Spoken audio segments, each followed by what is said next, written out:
I owe you guys an apology. I had this privilege of living in New York and living in Brooklyn. I don't know, 15-minute walk away from Coney Island. I worked in Midtown, so I would get off of Midtown and I would just walk the streets of Manhattan and the streets of Brooklyn. And a lot of you guys would comment and say, man, your photos are so good and X, Y, and Z. And I wish I had access to this type of material, this place. Because in all honesty, New York it's like the best subject ever in terms of street photography, right? And even architecture stuff. The whole thing is right there for you to capture. You just need to learn how to capture it, right? And give some patience. So I always had this very interesting perspective that what are you talking about? What do you mean there's nothing to shoot? I disagree. There's always something to shoot. Thanks to COVID, my wife and I, we've since left New York, and I'm not too far. I can always go back. In fact, I still go into Brooklyn like once a week for work or what have you. And I owe you guys an apology. I really do. I get it now. Sometimes because in the town that I live, I have tried. There really ain't shit to shoot, right? So it kind of sent me on this reflective path of how can we dissect this? How can I find a way? How can I break this down, and how can I find a way through this problem?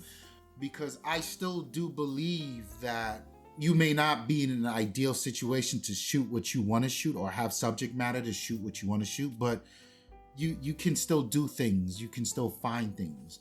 So I had multiple approaches, right? Like I went into my town and I was like, all right, well, I'm going to document. I'm going to start looking for these small town opportunities. And I did some of that, and the work was technically sound, but it felt soulless. I didn't connect with it. Then I started some product photography stuff, right? And got quite good at that. And I got all my lights together. I got my creative vision together, and that stuff was cool. The work was technically solid, but it felt soulless. I had no connection to it. And then somewhere in between there, I became a father. And I made the decision to have a camera on every floor of the house where I could just reach and capture moments of my daughter, of my wife and my daughter, of whatever. Like, I'm able to document my family, which is a huge privilege that I have. And I'm very thankful for it, right? And one of the fun things that I did there too was each camera is different, right? One has a 50mm lens on it. One has a 35mm. And I swap the cameras out often just to give myself that challenge, right? And then something clicked.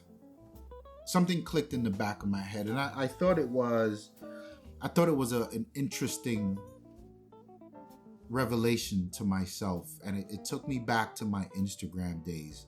At the height of my Instagram days, we're talking hitting the streets with other influencers 3-4 times a week for hours on end, models, going to model shoots and all this other shit. Like, I had about 12,000 followers. Today I got about 7,000. The realization squarely angled me toward my insecurities as a creative person and as a photographer. And it was around, who are you expecting to see these images? And once that sort of clicked, it was a shameful process, by the way, because once that clicked, the reality set in. I was taking photos in accordance to how other people would view those photos, right? So like, I captured a banger, not because I thought it was a banger, but because when I post this on Instagram, is everybody else gonna think it's a banger? Yeah, cool, then it's a banger. Like, no, that was ass backwards, and it was a tough thing for me to get through because there was a lot of challenging.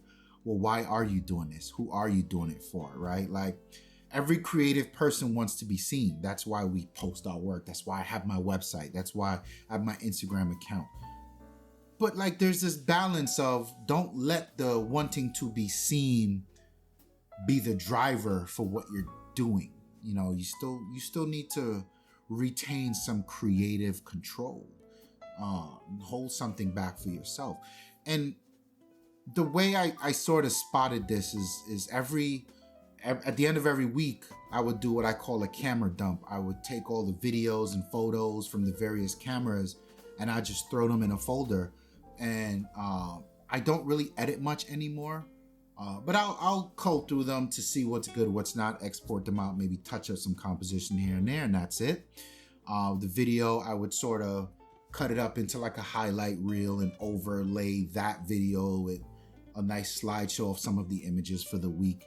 And like, I would sit back on the Sunday and I would look at the images as a whole, and I would look at the video and I would get emotional.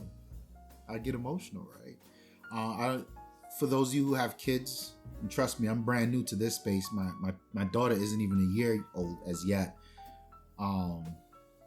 You become soft. You know, you become a little bitch in the corner. Everything gets you emotional.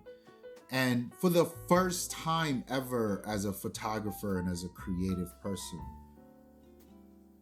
I'm looking at my own work and it's affecting me. It's moving me. It's so emotional. It's bringing me so much joy. There's this overwhelming feeling of warmth that just echoes through my body and it radiates from my heart. When I look at these photos, this is my daughter, this is my wife, and we're just doing everyday things. Like I never thought I'd see myself as a parent, but here it is, right?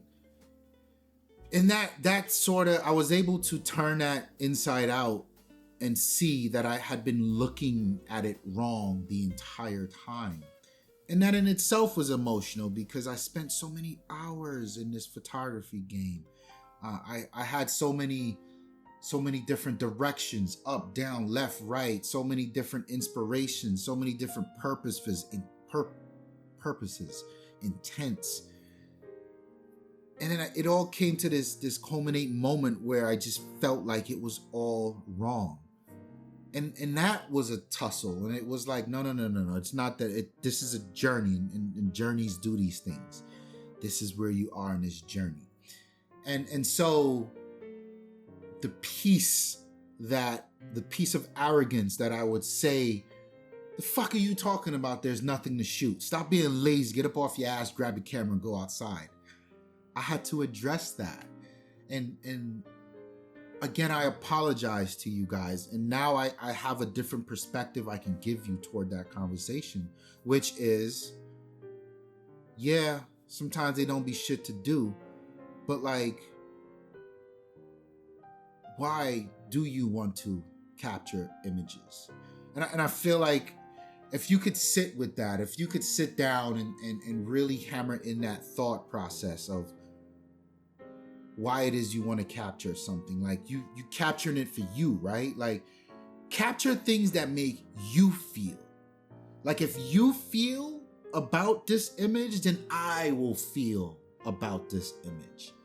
And it's such like this chasm of relief that opens up that, like, I don't care about what camera I use anymore. I don't care about what settings I use. I don't care if the photo is tap sharp or not, if it's blurry or not.